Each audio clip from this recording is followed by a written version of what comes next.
Did you hear that? Texting. I heard that. That's my dumbass kids. Welcome back to the Mid-Sack. It is a special Sunday night edition.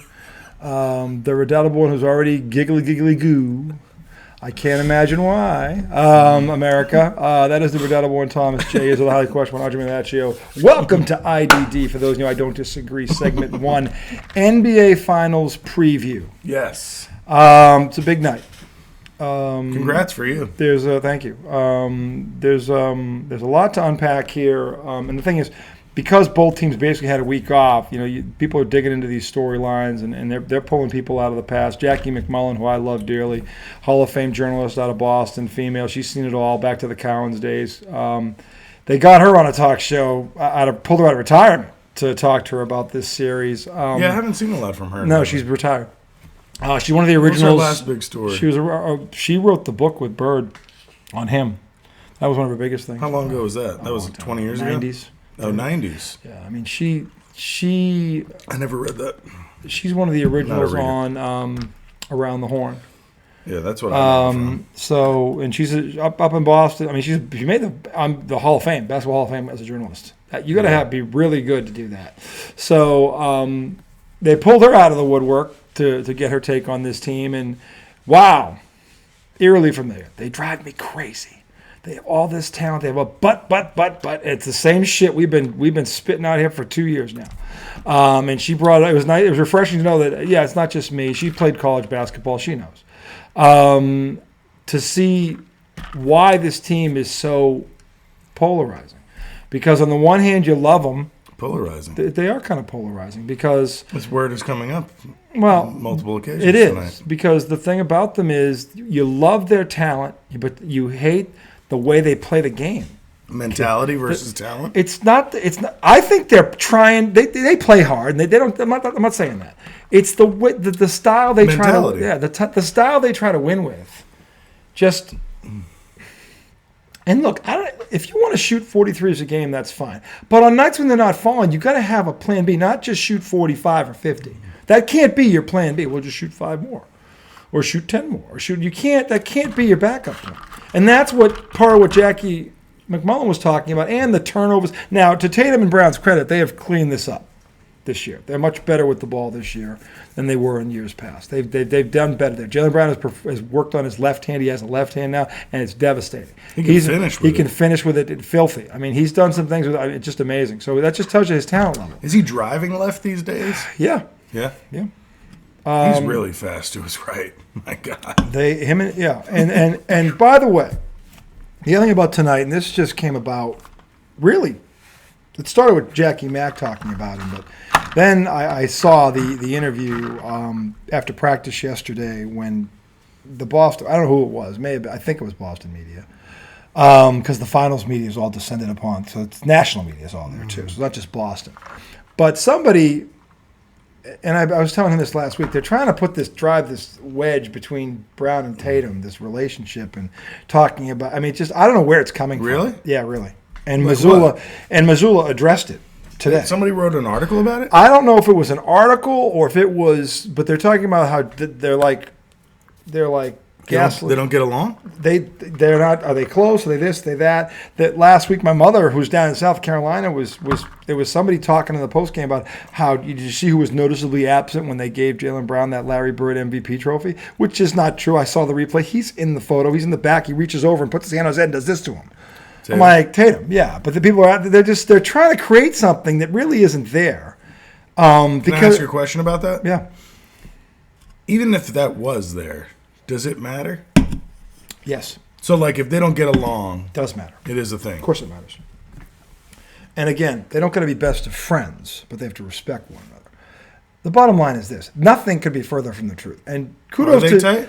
Well, if you let me explain, dude, you keep cutting me off because I can't get to it. I'm talking about. I'll get there when I get there, but if you keep stopping me, I won't get there till tomorrow. I'm trying to have a conversation with you. I'm trying to explain Joe Mazzulla and what he addressed this in the post. So I asked you a question. I'm trying to stay engaged in your conversation. If you hear it, you're going to sit here and be talked at. If you hear it, don't give me that bullshit, dude. I respond to what you're saying. That's all I'm saying. If you hear what Mazzulla says, I guarantee you're going to have a response.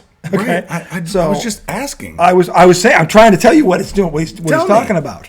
So in the post practice press conference yesterday, this question came up, and I didn't hear how it was worded, but Mazzulla said that's a very interesting question. I was trying to debate in my head how I would answer this if and when it was asked. So he saw it coming, and he goes, "Look, Tatum and Brown."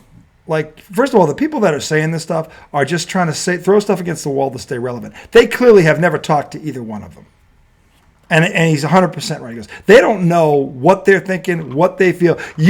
Because you see one, they play the game differently, they approach it. You just think, therefore, they're not compatible, they work together. They're best friends. They push each other in practice every day. They pull for each other. I mean, I was telling him, I think I talked to him last week about this, how Jaylen Brown's brother babysits his Tatum's son. Do people that don't get along do shit like that? No, the furthest thing from it. Okay? And so this, Mazzulla was like, look, why don't you sit down and talk to him, get a little before you start passing judgment. They're the best of teammates. They get along very well. They respect each other. I love coaching him. It's a privilege. And neither one of them deserves this shit. He was bullshit. So somebody was just speculating on it? Well, more than one person. I think it started last week with Stephen A. Smith talking about Brown not being marketable. Because of he comes off with this attitude of I'm better than you or I'm smarter than you. And then from there, it went to people talking about how the Celtics were hesitant to draft him. He said that? Yeah. And he wouldn't. Is that like that one person was talking about he was too smart for the NBA? I couldn't watch that video. The Celtics were hesitant about drafting him because they thought he wouldn't apply himself because his mind is other places. He's, and I'm like, because he's not like beholden to basketball. Yeah, it's not. He's got dude. Essentially, the I know girl, I couldn't listen to it. It wouldn't play for me. I wish. Well, I should YouTube it and send it to you. It's got to be on YouTube, so you can open it then. It's mostly because it's a Facebook. It seems like he would be well accomplished if he was not in the like he would be fine. He'd be just fine, and he'd probably be rich. And I said I just put all this, and the motherfucker can't shoot 80% from the foul line. Yeah, because that's the only blemish on his game right now is that he's still a question mark at the free throw line, which scares the shit out of me when it comes to championships because I've seen championships won and lost at the foul line. Did he shoot better in the Indy series? I feel like he made some down, like in tight moments. You're right. He made some in the clutch. Mm-hmm. But before that, he was missing them. But he made them when he had to make them. So that is true. Yeah. That is true. Was his percentage better? It was the end of one of those games where he had to hit one or two free throws. He had missed 4 in a row. And then he hit those two. And and Tatum's been having the same problem at the foul. Like, this is the thing. I noticed that too. And Tatum is like an 80% normally. Tatum's got that strange full body motion at the line. It's he interesting is tall. to me.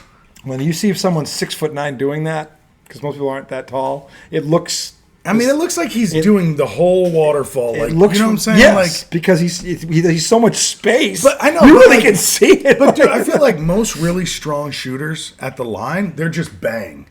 Like they're just like elbow and wrist. Well, no, when you catch it in triple threat, you're already halfway there. So your knees are bent, your arms are now it's from there. It's elbows where you fall through. Mm-hmm. That's when you see it in the game, which is fine. And Tatum does that too when he catches and shoots it. But half the time you see him, he's got the ball in his hand, so he's dribbling and setting it up and doing all that shit.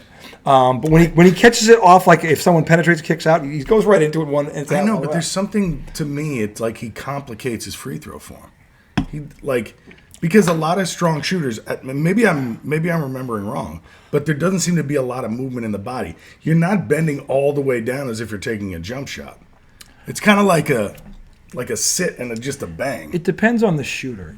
See where he's weird. Do you know what I'm talking about? I do, but it depends on the shooter. The smaller guys are usually there because they're smaller. They need to get it up. More knee. Mm-hmm. The taller guys like Tatum. Usually they're so strong. It's elbow and wrist. It's more elbow and wrist. They bend the knees a little, but they're not like. Yeah, you have to get some. No, usually you see that with smaller guys. But he's like, you know what I'm saying? Yeah, he gets the whole. Yeah, and I feel like when everything's involved, more stuff can go wrong. But if that's how he's always shot, it's not that it goes wrong. It's just it doesn't seem fluid. Right. It seems like there's a hitch in it somewhere. Yeah. That's the thing. Yeah, and again, he's always shot like that. So, look. We've talked about unorthodox styles all the time and how they work for that person because it's their thing. And this is his one. This is the thing about him. This is the one thing in his game that's unorthodox. He's right because everything else, from a skill set, is perfect. Smooth. It's perfect. Well, I mean, even that when he's netting them, it looks amazing. Yeah. But to your point, when he's missing, there's a hitch at some point in it. It's really from a skill perspective the only flaw in his game. Because from a skill set, everything else he can do, he does at an elite level. Now, in terms of the series. I want you're a Knicks fan, but I know you're pulling for. What are you looking for in this series? What are you hoping for? What are you expecting? And then give me something that might. You're starting with me? I'm starting with you. Jeez. I mean, what I'm hoping for is the Celtics to win. Yeah. Even though in the back of my mind, I'm still thinking about how you were bitching at me about the Knicks. You know, how you were liking that they were losing. That kind of creeped in my. I didn't realize you were rooting against my Knicks. I will never root. I picked them to beat the Pacers. I'm not talking about picking. You picked them to beat the Pacers because that's what you thought was going to happen. Yeah. I thought. And I thought you were rooting for them for me. No. And so that's weighing on me, okay? Because, so here's the thing. God damn, Mothra just flew into my it's fucking weighing on you. Okay, that was the physical of my, metaphorical. Yeah. Okay, but that's been weighing on me, okay? Because why? Because for the longest time, I've actually pulled for your teams for you, okay? One, never asked you to do that. Two, told you to stop doing it. Look, you never asked me to. You're exactly right. But because I actually care about you, I don't like when your teams lose. I'm fucking dead serious. Just hear me out, okay? Okay? Because I care about you. I know how grueling it is when our teams lose. Okay? It's a fucking bitch. I've actually grown to like the Celtics in a genuine kind of way. So I am rooting for them. Oh shit. And that started because of you, okay? Because I wanted to see you happy when the Celtics win. Now, finding out that you were rooting against my Knicks, I haven't had a basketball moment since 1999, 2000. Does that count? Yes, when the Knicks went to the finals. No, but you didn't win it. But I'm saying it was at least a basketball moment. We beat a 1 seed as an 8 seed. Like that is true. You did. That was a big playoff run. Yes, it was. It didn't end true. but you know. Well, you got to the finals weren't you a 7 or 8 seed? You got an 8 seed. Yeah, we were the second 8 seed to ever beat a 1. We beat Miami in Miami in Game 5. It was only a 5-game series, which made it sweeter because he kicked Miami. Right. Yeah. Which I understand that. I get that. Yeah. So, yes, we lost the finals. What were you going to do? I mean, I think it was San Antonio. I mean, fuck. They were loaded. Yeah. They had Duncan and Robinson. They were loaded. But knowing that I haven't had a basketball moment since then, and you were rooting against my injured fucking Knicks. First of all, believe that. I was rooting for them. You were rooting against them. To beat the Pacers because I picked them. No, you told me at some point in that series that you didn't want them to win.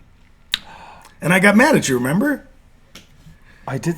You were like, you're rooting for the Celtics. Well, I'm not rooting for the Knicks. I don't want them to face the Knicks. And I was like, because the Knicks scared me. Dirty bastard. No, I thought the Knicks were the biggest threat to the Celtics. So I didn't personally want to see them there. So see here. I just thought they were going to get there because they're good enough. So when I think about what I want to see in the series, I think in my heart it's torn a little bit because I want the Celtics to win.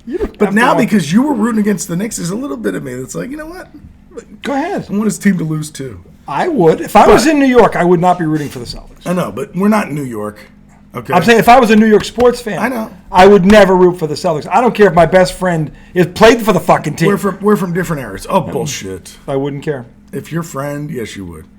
If my best friend played for them, yes, but we grew up in that area, and that was his team growing up, and they went and played for that team that I hate. No. You'd root against him? Yes. You'd have a soft. Not while he's playing. You'd have a soft. When he's not playing anymore. Of course. Yeah. So that's what I'm saying. If he's playing, I'm rooting for him. Unless he runs into my team in the finals, then I'm not rooting for him. That would be tough, dude. No, for me it wouldn't. No way. And he would understand. I think that. It would depend on the friendship. And he would. I think it would depend on the friendship. No, he would understand. Best friend would understand. Well, that's our team growing up. I don't expect you to want me to beat them. Okay. He would understand that. It's his job. Hypothetical. What? Okay. Anthony gets into the big leagues. Yep. He's playing for the Phillies. The Phillies are playing the Mets. Yep. You think I'm rooting against Anthony? Fuck no. My son? Yeah. I don't care if you root against my son. I'm just. It's not about you caring. It's at the end of the day. It's about principle and what's important. Principle is this, okay? At the end of the day, it's a fucking sporting event. Your son. No, but that's your son's. I want my son to do well. That's your son's livelihood. Do I want my son to do well? Yes. That's what I'm saying. There's no way he's going to be in the batter's box, and I'm going to. What if he's a pitcher? Strike him out. I'm going to be wanting him to. No hit us. Look, if he's playing, say my son got drafted by the Yankees, God forbid, and they're playing the Red Sox. I would want my son to go 5 for 5 with 5 RBIs, and the Yankees lose. Wow. Because then I could say you played great. If he goes 0 for 5 and they lose, then that's his fault. Okay, so let's check this. That would suck. I feel bad for him. So how about this? It's a play-in game, right? It's a play-in game. It's game 163. They were tied. Yeah. Winner goes to the playoffs. Loser goes home. Mm-hmm. Red Sox. All fucking Damn, he's brutal. Not brutal. You don't want your son to experience the MLB playoffs? If my son wins, will I be happy for him? Yes. Will I be happy for the Yankees? No. Wouldn't you rather be happy for your son? No, because he'll have another chance. Never know. Not always. That's not my fault. If he plays 19 years and gets there once, it ain't my fault. It's not your fault, but it's. He's not. My son's not going to go, yeah, the one time I get there, you root for the Red Sox. Dan Marino? I'm sorry. Imagine if Dan Marino's dad was rooting for the fucking Pats. You got there in your second year, son. I thought you were going to make it again. Because I do. If you're there that early in your career, sure. All right, so different things excite us. All right, so that's what's weighing on me about the game. In reality, I want to see Tatum and Brown beat up Luka and Kyrie. That's what I want to see. Yeah. Okay, that is the main event, and I think the Celtics have the advantage on that. So that's what I'm expecting. You're in the minority. Yeah. Is the minority the ones that fucking know what's happening? Most of them are former NBA players. They think the other two have the advantage? They think Kyrie and are a better tandem than Tatum and Brown, and I love this. Oh, this is a great story. I love this because – I'm sorry, finish your thought. We'll go into that in a minute, but go on. No, take it away, dude. You're the one that's going to break it down. That's what I think about in terms of the actual game. But, yeah, break it down. What's the thing that scares you the most? About the Mavericks? About the possibility. What's the one thing that you're in the back of, oh, shit, what if they do that? Or what if they come up with this? Or what if this guy does this or that guy? I don't think that deeply about it. But, I mean, just, I don't know. The way that the Mavericks played with their bigs, catching lobs and just being efficient as fuck around the hoop while those two ran offense and just found them. I think scary. That could cause a problem for any team. It can. Any team but the Celtics. Tell me more. Tell me more. The thing is this, and to be very clear about this, I said from the beginning the Celtics were going to win. I predicted they were going to win the championship. And even when they pissed me off, I said they're still going to win the championship. And when the playoffs, I still think they're going to win the championship. So I stuck with them all year. I'm not going to jump off. And I challenged you every time you said it. He did. He kept challenging. I think now. So you don't think they're going to be stupid? Nope. I didn't say they wouldn't be stupid. Here's the thing that you said you'd bet on them. I would bet on them being stupid. But you said you'd bet on them winning. I would. For one big fat fucking reason. This matchup is what it is. It's revenge for Boston. It's vindication for Taylor and Brown. For the past 3 weeks, you've heard it. Everybody's heard it. They have been blowing Doncic and Irving. They have been blowing them openly in public, blowing them. Okay, they're the model duo. They're the great. People have already called them the greatest offensive backcourt in NBA history. No, somebody said that last week on the. Yeah. Who was it? I don't know, but I you're right. It was said last week in one of those games. Oh, Van Gundy said it. Was it Stan? He was the first. It was Stan. Stan Dickwad. I mean, Ron Jeremy Van Gundy. Ron Jeremy Van Donkey. He looks like Ron Jeremy. What a donkey. I mean, no wonder he's fired. I mean, what a dumbass. I'm like, they win 2 playoff series or 3, and now they're the greatest. Are you fucking kidding me? Are you fucking kidding me? They haven't even won a championship. They played for a season and a half. Yeah. They didn't even make the playoffs last year. They go on this miracle run, because again, and by the way, look at the teams they beat. Okay, Denver got rid of its bench. There was 5 guys. No, actually, they didn't even play Denver. They didn't play Denver. They beat OKC. They beat OKC, who half the team isn't old enough to drink. Half the team, they're the youngest team in the league. They're like, the average age is like 20 points. They beat in round 1? They beat freaking some stiff. Who was it in round 1? They were was it Sacramento. Or it was the Clippers. I think it was the Clippers. No, maybe it was Sacramento. Clippers without Kawhi? Yeah, if it was the Clippers, it was without Kawhi. But the thing is, then they get this Minnesota team that is ill-equipped to deal with those two because they're a front line. See, front line doesn't help you against Denver, whose best player is on the front line. Dallas's best players, to your point, are wing players. Yeah. So it's a bad matchup it was a bad matchup for Minnesota already. So the thing is this. The Celtics are the one team in this league that is equipped to deal with these two. Because of the switching on defense? They can run 4 guys at each one. I was laughing at Shannon Sharp. Do me a favor. I love you. Stick to football. Just stick to football. What was he saying? He's talking about how Jrue Holiday is going to have to guard Luka. No, he's not. Anybody could guard. Any one of them can guard Luka. I mean, they're all big enough. They're all big enough and strong enough that Luka's going to back him down. Oh, Luka's going to back him down. Okay. Jrue Holiday's thick. Luka ain't backing Jrue Holiday anywhere. I'll tell you that right now. He might be able to shoot over because he's 6'7". Yeah. He ain't backing him down. Not going to happen. That's problem number 1. Problem number 2 is the Celtics' best players are also wing defenders, and Dallas is ill-equipped to defend either of them. Mm-hmm. And I sent a video to our good friend Chris Kovac, the Donkey Kovac today, Dallas's defense. showing him Jaylen Brown shitting on Luka in Dallas. Just one of the way he broke his. I couldn't watch that either. Yeah, well, he broke his leg. He fell down, and Brown looked at him, hit the jumper. There's like a whole sequence where he just takes a shit on Luka's head, and he's looking at him, and Luka's crying to the ref. All right, this was in Dallas, okay. And then they come to Boston with all these big men, and Boston bum blasts them, just boat races them, okay. Honestly, this is a bad matchup for the Mavericks. Everybody's worried about how, and by the way, here's how you defend Luka and Irving. You attack them on offense. And this is the one team Dallas can't hide them against. You can hide them against fucking Minnesota because Gobert can't shoot for shit. Luka was guarding him. He has 3 points, and it was a layup at like 2 feet from the basket. You can hide him against even fucking OKC. Not all 5 guys are like that. You can hide them. You can't hide them against the Celtics.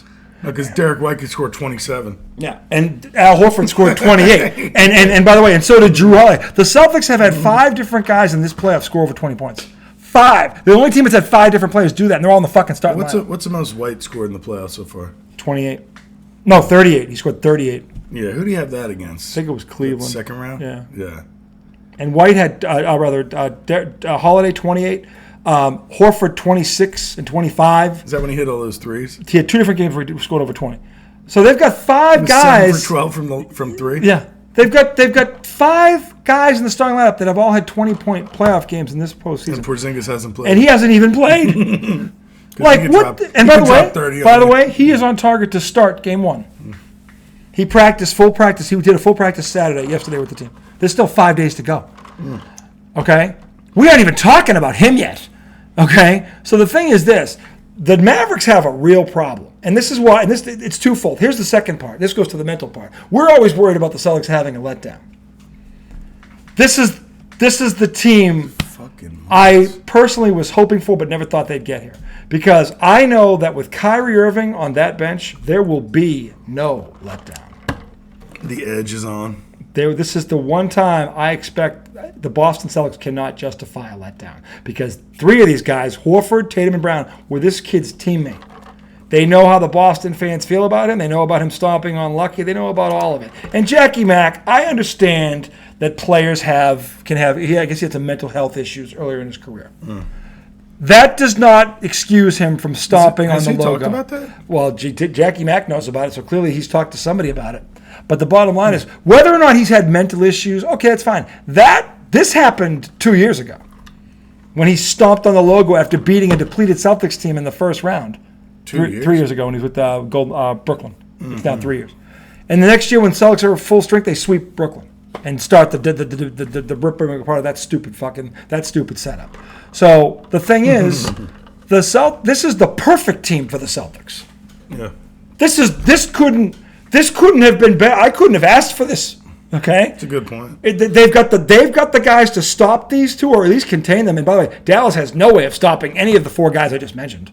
Well, you think one of these big guys is going to go out 20 feet and guard Tatum and Brown? Go ahead, please. Okay, please. Okay, those guys matter against post players. They don't got a true post player. The one guy they could have is Porzingis, but he's 7'3". He's bigger than both of them. Mm-hmm. So this does not work out well for Dallas. And in terms of these screen and rolls where these guys are getting down the lane for dunks, Boston switches every single screen. So they can't. They can't do it. They're not. Here's the key to this series. All Boston has to do, Luka and Kyrie are going to get theirs. But what they have to do is keep them out of the paint. If they turn them and they're making them and they run them up three and they make them hit jump shots the whole series, Dallas can't win. They can't win. They won't beat Boston doing that. There's no way in hell. They might, in fact, it won't even be an extended series if Boston gets them doing that. It won't. 5 games? It'll be 5, maybe 4. If Porzingis starts and he's set, let's say Porzingis, we're not even talking about him yet, but say he's 70-75%. Boston could sweep them. He should be better than that, probably. I'm saying if he's just 70-75% of his game. And he can play. And he can play, he can start, he can give them minutes and give them something, Boston could sweep them. They honestly could sweep them. Okay, now I don't think you're underestimating Dallas at all here. No, I'm not predicting a sweep. Okay. When we get to the prediction at the end of this, you're saying if Dallas fucked up and played that way, I'm saying if Boston takes this narrative, this is the hope. This is what I'm hoping for. Because up until, and I keep saying this, until I see them raise that trophy and that banner, I ain't believing it. Even though I think they're going to do it, I need to see it. I need to see it. Because too many times I thought they were going to do it, they found a way to fuck it up. And could they fuck this up? Yep, they could fuck this up. They could still fuck this up. I have to see them do it. They have to cross the finish line. Because if they don't, what's the narrative going to be? Not how Dallas won it, but how Boston blew it. I guarantee you that. Well, that'll be your narrative for sure. That'll be everybody's narrative because everybody knows. Really, look at the odds in Vegas. Well, Boston is an overwhelming favorite to win this series. Did you see what Kenny said last week? Kenny is a donkey. Did you see it, though? Yeah, and by the way, you know who we picked? Boston in 6. No, but do you remember what he said? He was like, now what we have is the 2 most polarizing teams. You have Luka, you have Ant-Man, and no matter which one of them goes to the finals, if they lose, it's going to be, Luka lost it, or Ant-Man, and then Charles Barkley goes, well, that was the dumbest thing I've ever heard. Yeah, and it was. And he was right. And Barkley was 100% right. That's not going to be the narrative at all. No, what was he talking about? He's just Kenny. You think he mixes words? Kenny Smith is usually on point with most things. He was Max Kellerman on that. That's how off the reservation he was on that one. But the thing is, one of 2 things is going to happen. Boston is going to find a way to blow this or extend it 6 or 7. So they may win this thing, but it'll be because they had more talent. And then the narrative right now is, well, you only got there because you faced injured teams all the way through. Now, here's the hope. Because Boston has been hearing this from the fans, from the media, from everybody. If I'm Joe Mazzulla, this is what I'm saying to them before game 1. Look, everyone thinks you've got a cakewalk here. Beating this team isn't enough.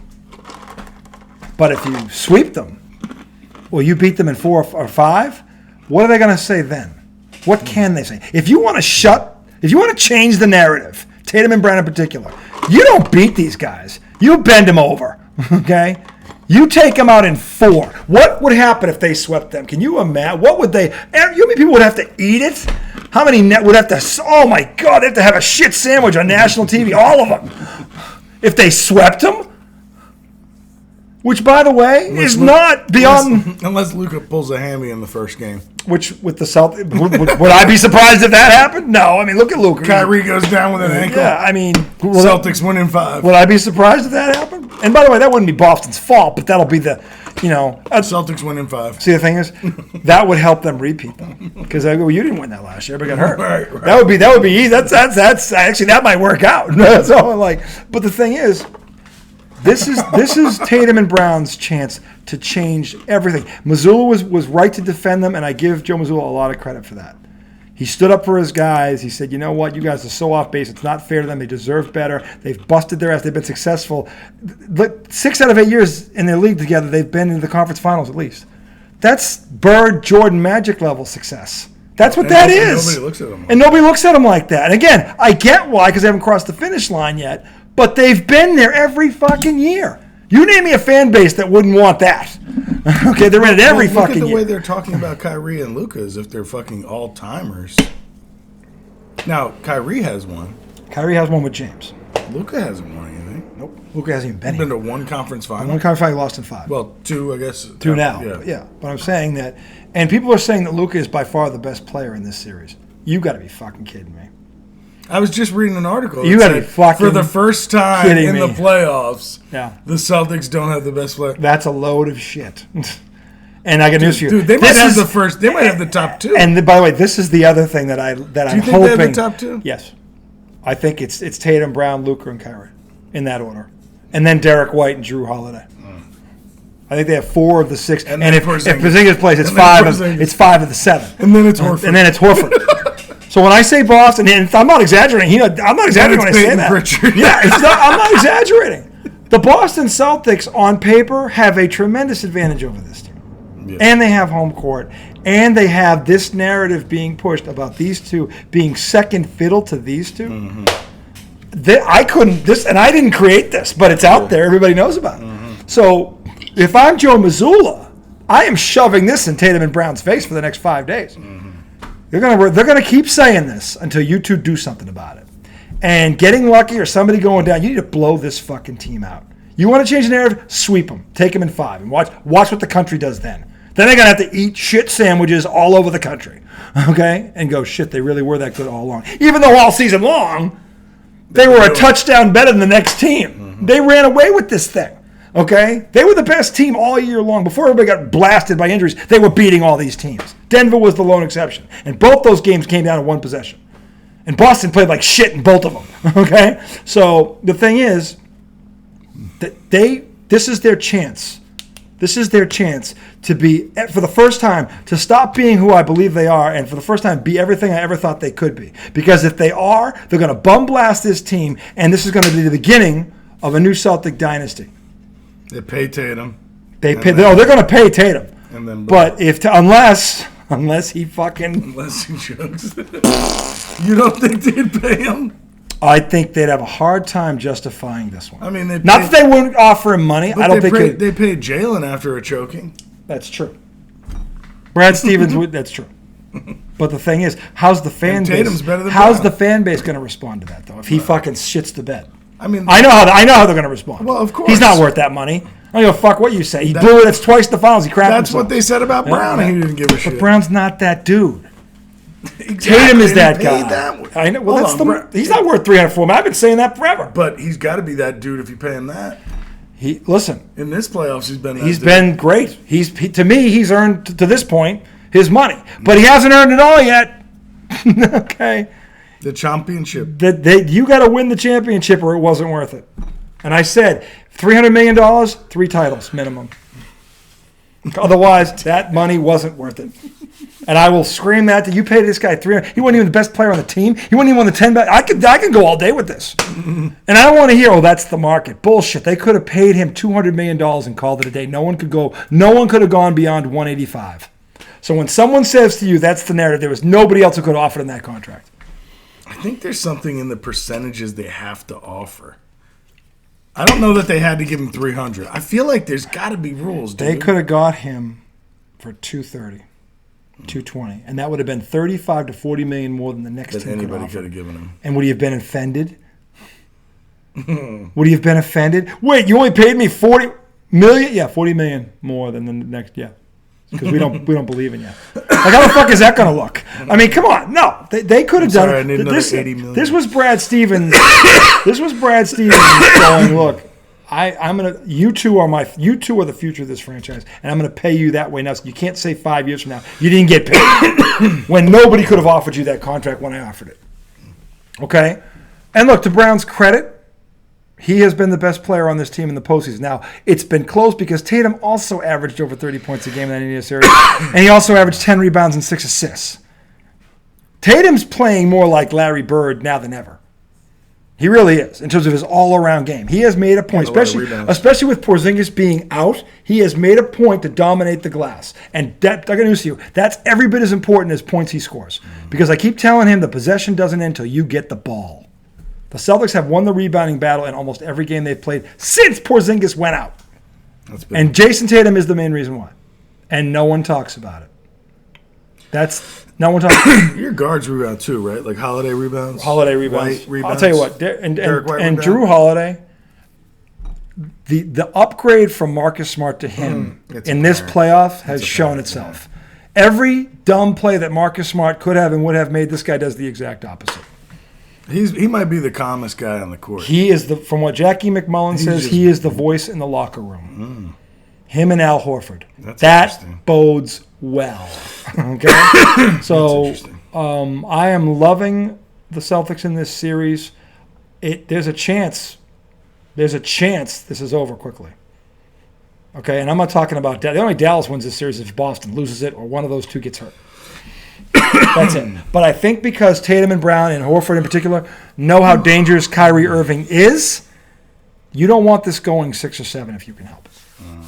Because then he could steal it. Hit a crazy shot. Yeah. So, but you give me give me the team and the number of games, and give me your Finals MVP. Okay. Well, my God, I think I'm gonna listen to you because you typically know more than the motherfuckers on TV. So if I'm listening to you and going with what I already want, what I was already gonna pick, I'm gonna say Celtics in 6, just because, maybe Luka goes nuts. You know what I'm saying? Like So yeah, Celtics in 6. Jason Tatum, Finals MVP. Let's go, Tatum. Come on. Earn that big contract, baby. He said I didn't respect the Mavericks. I am also going Celtics in 6 because I think Luka's going to get 1. And I think Kyrie's going to get 1. But Boston... You just hope they don't get more than 1. No. Now, would I be surprised if they beat them in 5 or 4 maybe? If they figure them out. If they just don't take their foot off the gas. Yeah. Because they can smell it. They're right there. They got home court. This is the matchup. It sounds like Porzingis is going to start game 1. This is all coming together. And the narrative is how Luka Doncic and Kyrie Irving are the best tandem in this series. I couldn't have made this up. This is fucking beautiful to me. Because honestly, if the Celtics blow this, these two are going to get raked over the coals, given everything I just said. Dude, but also the storyline we didn't talk about. Now, this is a very fringe storyline, but Porzingis' time in Dallas. He's got that Dallas connection. And you said there were reports about him and Luka not liking each other. I haven't confirmed or denied. I still don't know if that's true or not. I haven't been able to disprove it. I forget where it came from, but it was on. I've been scrolling over so many things I can't remember where the names are. Either way, though, he has a tie to Dallas. He does. That probably helps him mentally lock in and be like, I used to play on this, And Jackie Mack telling Andy Gresh to let go of the Kyrie Irving hate. Oh no, Jackie. Oh no, because Jackie goes, well, if you think about it, if that didn't happen, they aren't here like this right now. Or if Kyrie Irving had acted like this in Boston, it never would have had to happen. They might have won. Because he had Tatum and Brown already there. They should have won when he was there, if you think about it. He was 6 years younger. Yeah. They got to the conference finals with him injured and out. The next year he shows up, they get knocked out in the second round. So don't give me this crap, Jack. And I love Jack. He was just ball dominant. Then he lied. I want to stay if they'll have me. That's a direct quote by him to me. And then he leaves.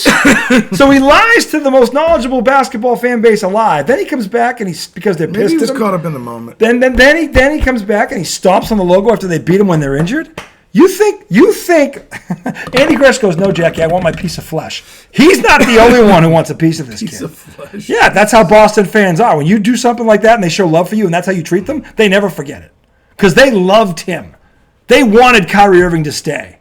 That's why they were mad when he left. He goes, get over it. Fuck you, you lied. Maybe if you said, they'd have respected you more. So I don't know, have to see what my options are. It's all at the end of the day, it's about who's going to give me the best deal. You think he was going to say that on the court? He didn't say it on the court. He said it in an interview. Oh, I thought it was like after a game. No, he said it in an interview. Dude, I remember him saying it on the court. No, he said in an interview he'll stay. He wants to stay if they'll have him.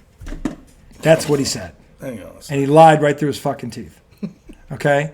And you don't lie to the Boston Celtics fans, and it gets forgotten. Oh, then you come back and you stomp on the logo? Oh, no, Jen. No. Well, did people say, like, disgusting things about him when he left? I don't know. I didn't do that. And look, if one person did, I'm not talking about them. Those people are assholes. Yeah, and that's true. The majority of fans didn't do that. Yeah, don't 4 or 5 idiots out of a fan base of like a million people. It's got nothing to do with that. No. What's the guy's name? Chappie? Yeah, Chappie. What's the fucking Celtic guy's name? Oh, Lucky. Yeah. Chappie. But the thing is, it's got nothing to do with Lucky. But the thing is, the fans see him do that, and he looks up at the stands as he's doing it. That's weird. Yeah, that was him telling the Celtics fans to fuck off. Okay? And then the next year we swept him, and now he's in our way. Okay? So no, Jackie Mack, they're not going to forget. Look, I have commended him for what he's done this year. He's figured it out. He's been a great leader. He's done everything right. He's kept his nose clean, no drama. He has played his ass off. I've said that. Do I want him to win, or am I rooting? No, I hope he falls flat in his face. He probably won't, because he's one of the best in the game. He'll probably have a great series. But he can have a great series, and the Celtics can still beat them in 4 or 5. Because at the end of the day, Dallas cannot stop the Celtics. So it was at a season ticket holder Q&A. The most loyal of the Celtics. He announced it to the fans. Yeah. Because I thought I remembered him saying it at the game, but I think it was because it was like a press conference kind of thing. Like, so the season ticket holders asked him, and you're exactly right. He said, Yep. If you guys will have me back, I plan on re-signing here next year. Yeah, there's no need to say that. No. So I'd rather he said nothing. Well, but there's also... I'd like to stay. We'll see how it works. I feel like there's easy ways to say that. Say, hey, there's a business side of this too. I love it here. We'll see what happens. They would have paid him. They weren't going to lose him to money. Boston would have paid him. He wasn't going to listen. He wanted out. Okay? And look, if a couple of bad fans... And see, there's bad fans everywhere. Okay? If a couple of donkeys said some shit to you, Kyrie, and you'd let that over the millions that loved you in Boston, then you never got it, and you never will. Okay? And again, that's why the fans are mad at you. Okay? Because you said that, then you lied, then you came back when you can't understand why they were mad at you after what you said to them. You never explained yourself, so what are they left to think? Okay? And then you come back and you stomp when Jaylen Brown can't play in the series and you stomp on the logo? What, you kidding me? And Jackie Mack, I don't hear about this moving on crap. The Celtics aren't going to move on, or the fans aren't, until they win a championship. And if they get it at Kyrie Irving's expense, all the better. All the fucking better. Because then they go, yeah, see, you shouldn't have left because you could have won one here. That's what they want to be able to say to him. Yeah, imagine if you stayed. You'd probably have 2 or 3 now, you fucking donkey. That's what they want to say to him. Okay? So look at Tatum and Brown have an enormous amount of pressure on them. If we're being honest. They have, dare I say, they have more pressure on them than probably Paul Pierce did. They really do. Because Paul Pierce's teams really weren't good for a while. He didn't have enough around him. Early on he had Antoine Walker and they shipped him out of town. They stunk for a few years. And then finally they made that move to get Garnett now. But the fans knew he couldn't do it by himself. He didn't have enough help. But once you got Garnett and Allen, they won the first year. The pressure wasn't really on Pierce because it was on them to deliver. Yeah, it was because on now you got because everybody was saying, well, he's not this because all right, well, here's your help. Now you got no excuse. Go get it, and he did. And he got Finals MVP, and he did, and he beat the Lakers. Pierce was the best player on that team. He was better than Garnett. No, I think Garnett was the best player on that team. Yeah, Garnett changed everything. Garnett made them the greatest defensive team of the 21st That's why I feel like the pressure kind of spread to the 3 of them. Almost. Well, the Garnett and Allen hadn't won anything either. Right. They all had to get over this. Oh, that was Ray's first title. Ray's first title. Yeah, then he got a second one. Miami, that's when Ray got pissed because he could have got San Antonio. He went to Miami with LeBron. That's what drove everybody here nuts. If he'd gone to San Antonio with Duncan, no one would have cared. He hit one of the biggest shots in Finals history. They lose that series. If he misses that shot, they lose that series. What a shot! And I remember watching. And Celtics fans never forgot that. So the thing is, dude, that was kind of like that Knicks Dante DiVincenzo. Yeah, it was a harder shot though. He jumped back in the corner, and the guy coming at him landed his feet. Yeah. Bang! Ray Allen's got a perfect jump shot. Oh my god! So do you remember how the ball came to him and he took the step back and his feet were right in between the 3-point line and the out of bounds line. Yeah, it's 22 inches. I mean, dear God. Yeah, and the space from there is about a foot. It's about 18 inches. So the thing is, Save LeBron. There's a lot of pressure on Tatum and Brown. Yeah. More so than Pierce. Because Pierce didn't have a run like these two had. Where they got to the conference final. The dog over there? Where they got to the conference final 6 times in 8 years. And don't deliver a title. And they had home court through most of it. And the thing is, they have their home record still in the playoffs is embarrassing. It's embarrassing. You cannot lose in a home game. You cannot. There is one way Dallas can win this series. You blow another game at home. Okay? Yeah, don't do so, that. I mean, This is why I say in 6, because either Luka or Kyrie's going to have games where they're still going to cough one up. Now, until I see them not cough one up, I'm going to assume they're going to do it because that's their history. What is that? I don't know. You want to run over there and find out? Is that what Anthony's? What the? Shh.